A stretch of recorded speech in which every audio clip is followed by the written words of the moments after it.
welcome to Your Vote Counts, a public service program for the Special District's May 18th election.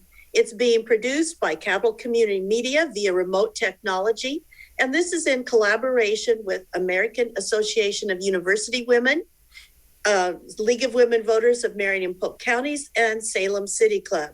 For the Salem School Board election, all the candidates were invited and all of them accepted. The candidates were asked to prepare a 2-minute opening statement telling about themselves and their qualifications. I am Bernadine Anderson from the League of Women Voters, and I would like to, at this time, introduce Linda Farrington, running for school board, who will now begin her opening statement. Thank you very much. My name is Linda Farrington. I'm running for Salem Keizer School Board in Zone 3, and thank you for this opportunity to share with you today. Salem is my home. I have raised 6 kids in this district, and now I have 2 granddaughters in public school. I care about this community. I've spent 30 years volunteering and engaging in the schools, in the classroom, the sports and music, and all kinds of things. I want to be proud of the educational opportunity we offer kids, every student, but right now our proficiency scores are low and the gaps are widening. I actually grew up in a small primitive village in North Thailand and went to school with children from all over the world in Malaysia. My parents were missionaries and taught me the value of perseverance, of respect, and service. I came to the States at age 12 and lived with foster parents for a while. Then I moved to Salem in 1985 after getting my Bachelor of Science degree in nursing and worked mostly in the recovery room and emergency rooms. And then I worked at SAFE as a nurse consultant in the work comp field. Every job taught me more about problem solving, communication, and team collaboration. I volunteered as an advocate for victim assistance and was appointed by the Marion County District Attorney in Marion County to review cases in foster care on the Citizens Review Board for about 10 years. I was on the school budget committee and the school bond committees, which taught me a bit about school governance. As a retired nurse, I'm a problem solver who's not afraid of an impossible situation. I have a wide background of life experience, and I know there's always common ground to find solutions that work. Our school board needs leadership that is ready to listen and understands how complicated some of these issues can be. We need leadership that can bring people together and will not stop until a solution is found that helps everyone. I think I'm that leader. Thank you for that information. Now let's direct some questions. These questions were developed by the sponsoring groups, and the candidates did not receive them ahead of time.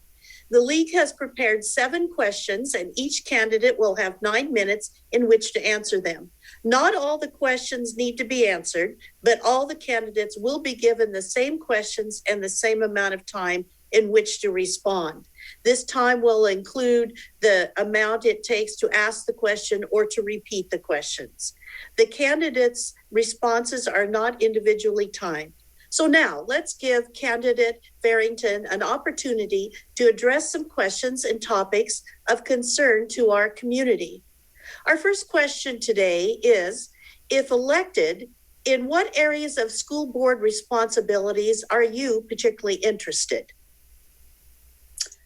I think that it's very important that we take advantage of our opportunity to have local control over what happens in schools.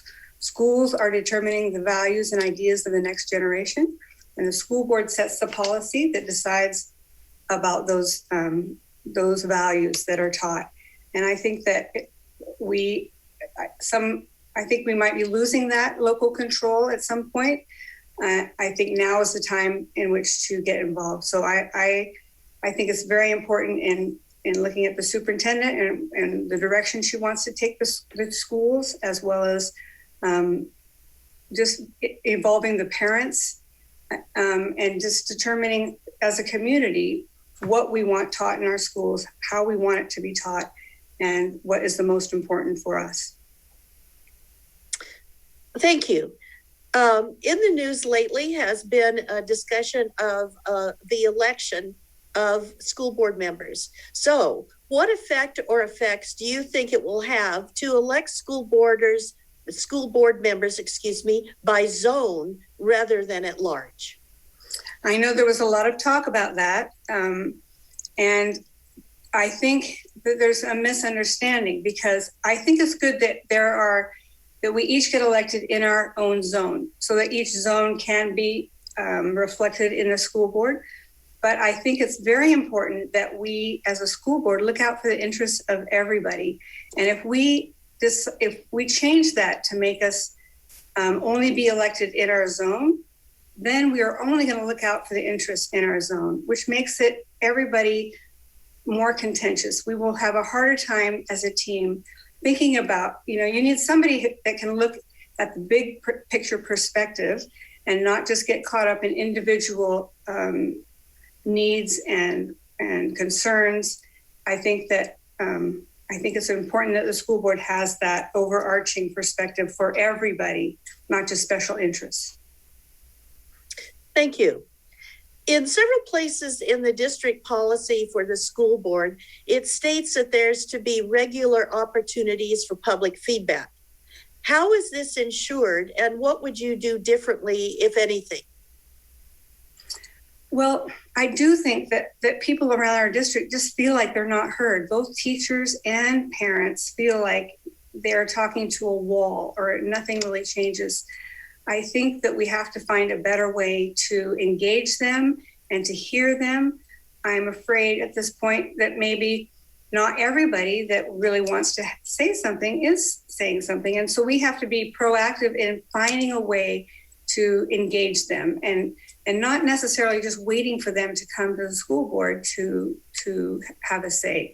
I think we need to educate our parents and teachers and the community members that it's important to engage, that what happens at school matters to our whole community, because even if we don't have kids there, even if we have pulled our kids out, the school is training the next generation, and that will be the place we live. So we should all be involved in what happens and engaging in what is being decided. So we have to find a way, more education, more forums, different kinds of forums, that sort of thing. Thank you. Also in the news recently is the topic of this question. What do you think about the decision to skip standardized testing this year? I recognize that, teachers have worked very hard this year. It's been a very difficult thing for them. I'm amazed at how they are able to use Zoom, different technologies to do online virtual learning and do as much as they can. But this is a unique situation. We've never had this before.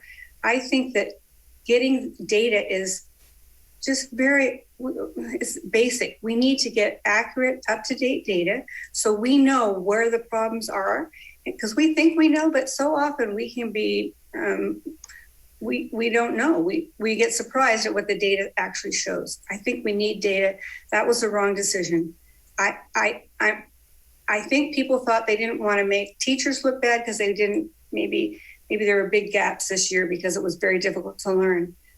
And I'm not putting that on them. I don't want them, but I do think that getting accurate data so that we can fix it is very important, not to make people feel bad or, that sort of thing, which I think is why they tried they didn't want to have that happen this year. Okay.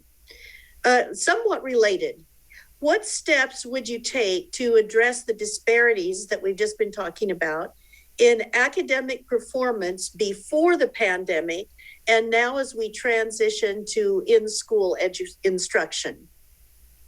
It's very serious, the gaps in education, and we really do care about every child. We want every child to succeed. I think that we know that it's parent engagement and student connection that determines success. Those are the two most important things. We have to build relationships because it's in relationships that we do better. And we have to find that in school a lot of times. But I think there's misunderstandings in different communities. We have almost 90 different languages spoken in our district. We have a lot of diversity and somehow the gaps, we know that they're there. We know what we need to do to fix them in some ways, but they aren't fixed. So I think it's a matter of not really understanding. I have a friend, Elizabeth, whose little girl was Hispanic, and her mom was only speaking English in her school. And so when she went to enroll her, the teachers thought she was Hispanic because her mom spoke with an accent and was Hispanic, and she looked Hispanic, but they never asked the little girl and didn't really ask the parents. They just assumed. And so the little girl was put in a Spanish class and she didn't know Spanish. And so when they asked her questions, she couldn't understand. And they ended up putting her in a lower grade. Her mom didn't find out till she was in third grade what happened, because her mom was from Colombia, where they had a very revered sense of school, school did a very good job. They were the authority. They respected them, so they didn't get involved. It wasn't a matter of they didn't care. And they couldn't figure out why they had such easy homework at home and what was going on. They were trying to help their child. They never thought about going to the school because that wasn't part of their culture. And the school, I think, just thought they didn't care because they weren't engaged. So somehow we have to find a way to engage with these people and really understand why they're maybe not participating, or we can't make assumptions for people. We need to actually ask them. Students need choices about the kind of classes that they want to take and the opportunities available. And parents need to be aware of the decisions that are being made. Instead of, I know for efficiency, sometimes maybe decisions are made for them, but we just have to do a better job of assessing them, testing them, talking to them, listening to them and their parents, and making sure that everybody has an accurate idea of the opportunities that they have. We have a short amount of time, but maybe you would like to say just a few words about SROs, the local law enforcement contracts that have ended. How will the areas of concern that they addressed now be handled? You just have a little bit. I am really upset with the way that came about because we need connections in schools, and the SROs provided a great opportunity to connect. I don't think we looked at the data. We just listened and based our decisions on emotions. Thank you. I know I'm out of time. That's fine. Now we want to invite you, candidate Farrington, to share with us the closing remarks, which will include her campaign information. Thank you very much. Our school board desperately needs leadership that can bring people together and find real solutions to work. We need more transparency and collaboration and responsiveness to the community. I know that we're tired of fighting, but it's time to listen and to put kids first and to take the politics out of schools. I am a problem solver who is not afraid of an impossible situation. I have a wide background of life experience, and I'm willing to find common ground with everyone in order to find solutions that work.